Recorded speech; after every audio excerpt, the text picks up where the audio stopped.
네, 목요일장 이슈를 살펴보는 미증시 인사이트 오늘 이 시간 LNS홀딩스 김찬영 대표와 함께하도록 하겠습니다. 대표님 어서 오세요. 반갑습니다.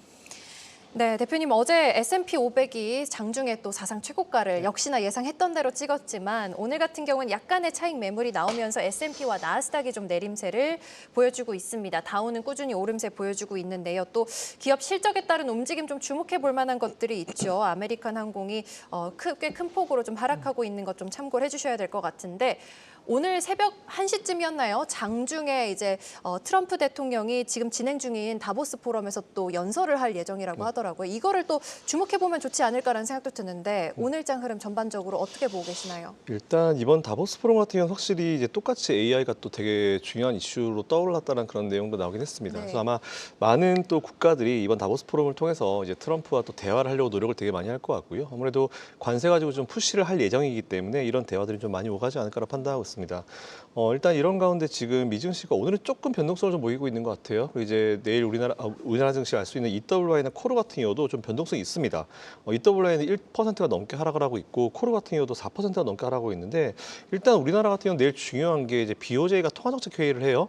근데 어떻게 이제 보고 계세요, 대표님? 금리를 인상은 하겠죠. 네. 이제 미국과 얘기가 끝났다고 하니까 금리를 인상할 것 같은데 다행히 이제 우리나라가 이번에 금리를 동결을 했어요. 이렇게 되면 이제 격차가 좀 이제 그래도 어느 정도 좀 줄어들 수 있기 때문에 일단 걱정은 되긴 돼요. 사실은 이제 어떤 분들은 지금 엔캐리 트레이드 청산이 이루어지지 않을 거다라고 얘기하지만 작년 8월 같은 경우는 뭐 미국이 좀 어려운 상황이어서 이제 나왔던 거고 이번엔 안 나올 거다라고 얘기하지만 사실 이걸 되게 마음 편하게 볼 수는 없거든요. 솔직히 좀 이제 걱정되는 마음으로 좀 지켜보긴 해야 되는데 그래도 최근에 이제 미국도 그렇고 이제 전반적으로 금리 인하 속도를 조금 이제 조절을 하는 그런 분위기이기 때문에 강도는 지난번처럼 강하지는 않겠지만 그렇다 하더라도 어쨌든 중요한 거는 지금 이제 일본이 금리 인상 기조로 들어섰다는 거죠. 이제 계속 금리를 올릴 겁니다. 그렇기 때문에 아무래도 이 물량에 대해서 우리가 좀 계속 긴장을 할 필요가 좀 분명히 있는 것 같아요. 그래서 일단 내일도 마음 편히 지켜보기엔 좀 애매한 것 같고요. 일단 좀 긴장하는 마음으로 지켜볼 필요가 있지 않을까라고 생각하고 있습니다.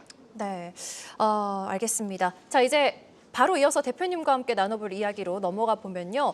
요즘 대표님께서 섹터별로 이제 트럼프 2기에 어떤 퍼포먼스를 보일지에 대한 이야기 좀 나눠주고 계신데 헬스케어 섹터가요, 대표님. 트럼프 1기 때 진짜 정말 많이 상승을 했었잖아요. 맞아요. 그래서 이번에도 좀 오를 수 있을까라는 생각이 드는데 사실 이번에는 좀 다르지 않을까라는 생각도 드는 게요. 유나이티드 헬스 CEO가 또 지난해에 또 사망하는 그런 사건이 있어가지고 미국의 의료비 부담 문제라든지 제약 산업 변화에 대해서 좀 대표님께서 이번에 어떻게 보고 계신가 궁금하거든요.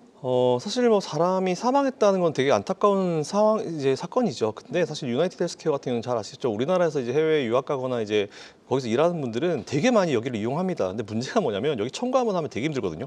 되게 안 나와요. 뭐 두세 번씩 전화해야지 거의 청구가 되는 수준이고 그렇기 때문에 뭐 이 회사가 거의 압도적인 어떤 점유율을 가지고 있기 때문에 뭐 거의 뭐 횡포다라는 얘기도 사실 되게 많이 들었고 이번 이슈에 대해서 안타까워한 사람보다는 이제 문제가 터질 게 터졌다 이런 식으로 되게 많이 얘기를 하더라고요. 근데 그게 사실 미국의 좀 안타까운 그런 의료계 현실을 좀 나타내고 있는 것 같습니다. 제가 보니까 뭐 의료비 지출 수준이 GDP의 17.3%더라고요.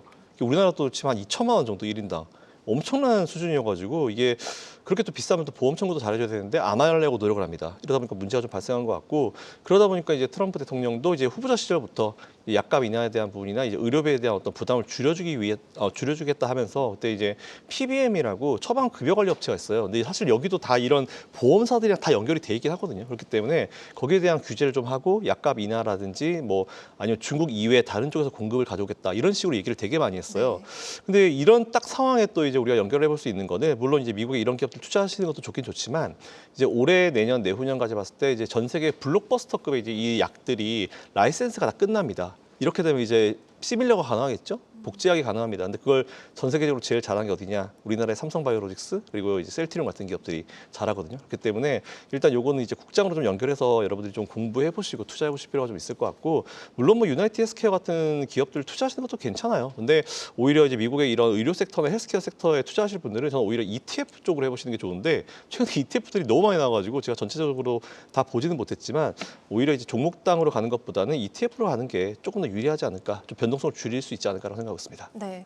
그리고 사실 트럼프 대통령이 취임 첫날부터 이 에너지 비상사태를 선포하기도 맞아요. 했었잖아요. 네, 그래서 화석연료 중심의 이 에너지 정책 전환을 예고하고 나선 트럼프 대통령인데요. 그래서 LNG 수출 확대 그리고 원전 산업 부각 등등 정말 에너지 섹터에서 저희가 주목해 볼 만한 투자 포인트가 어떤 것들이 있는지도 궁금하거든요. 그러니까 저도 이제 사실 섹터를 총 6개를 보면서 이제 헬스케어랑 에너지는 야 이거 우리나라한테 거의 뭐밥 떠먹여주는 건데라는 생각이 좀 들었었어요. 왜냐하면 이제 에너지 같은 경우도 이제 최근에 트럼프가 하고 있는 거는 이제 우리나라 에너지를 니들 사가라 이거거든요. 근데 잘 아시겠지만 천연가스 같은 경우는 이제 유럽에서는 겨울에 보통 그거 가지고 난방을 많이 합니다. 근데 이제 러시아산이 넘어오는 게 많이 이제 줄어들고 있고 이제 미국산을 사가라 하고 있는데 결국은 이제 LNG 미국 걸 사가려고 하면 이제 이거를 이동시켜야 돼요. 근데 그러려면 LNG 선박이 필요한데 그걸 전 세계에서 제일 잘하는 건 우리나라입니다.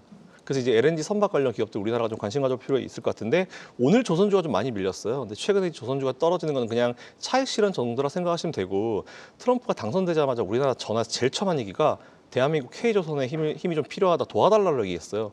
그 얘기는 이제 조선 쪽이 아무래도 트럼프 관련주로 들어갈 수 있고 또 다행인 거는 그동안 이제 우리나라 조선이 좀 안 좋았던 게 중국이 싼값으로 이제 수주를 하면서 문제가 됐던 건데 지금 미국이 중국을 제재해주고 있거든요. 그러니까 우리나라가 반사이익을 얻고 있습니다.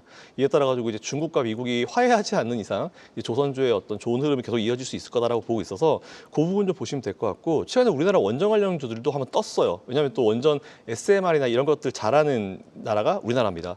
게다가 또 웨스팅하우스와의 어떤 이제 이런 소송 같은 경우도 최근에 좀 많이 정리가 되는 그런 분위기여가지고 일단 우리나라 원전 관련 기업들도 관심 가질 필요가 있을 것 같은데 문제는 이제 우리나라가 탈원전을 하면서 이제 저희 선배님도 좀 그렇지만 그 이 사업을 하시면서 접고 되게 오랜 기간 힘드셨거든요. 근데 이제 최근에 한다고 하면서 다시 좀 재개를 하는데 이게 무슨 게임처럼 막 하루 이틀 만에 되는 건 아니에요. 빌드업 할 때 몇 년의 시간이 걸리기 때문에 좀 되게 안타깝긴 한데 그래도 우리나라가 이제 가지고 있는 기술이 있기 때문에 SMR이나 원전 관련 기술을 수출하는 기업들 위주로 투자해 보시면 좋을 것 같고 미국엔 뭐 사실 대표적인 기업이 뭐 웨스팅하우스 같은 기업이 있잖아요. 그런 기업도 같이 관심 가져보시면서 투자해 보시면 좋을 것 같다는 말씀 드리겠습니다. 어쨌든 에너지 섹터는 그리고 이제 또 우리가 최근에 보면 반도체 쪽도 연결을 안 할 수가 없잖아요.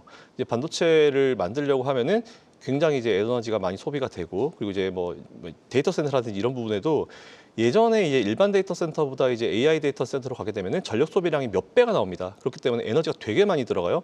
그러다 보니까 각 기업들이 데이터 센터를 가지고 있는 기업들이 자기 회사 옆에다가 이제 원전을 짓겠다라 얘기하면서 SMR 소형 원전이 되게 각광을 받고 있는 상황입니다. 근데 이게 앞으로도 좀 이어질 수 있을 거다라고 보고 있고 게다가 또 미국 같은 경우는 이제 전선이 또 엉망진창이에요. 그렇기 때문에 이제 그런 전선을 까는 수요 같은 경우도 되게 좋아서 우리나라가 사실 그것도 좀 잘하고 있기 때문에 하다 보니까 우리나라 얘기만 해요. 그래서 일단 우리나라에게는 이게 되게 좋은 기회가 될 수 있을 것 같아서 헬스케어와 에너지 쪽 투자하고 계신 분들은 지금 주가가 어렵다는 거 말고요. 어쨌든 이게 충분히 혜택을 받을 수 있을 것 같으니까 이거 공부 잘하셔가지고 투자해 보시면 좋을 것 같습니다. 네, 트럼프 대통령 정책에 따른 우리나라 기업들의 수혜도 눈여겨보자라는 말씀 들어봤습니다. 지금까지 LNS홀딩스 김선영 대표와 함께했습니다. 대표님 도움 말씀 고맙습니다. 감사합니다.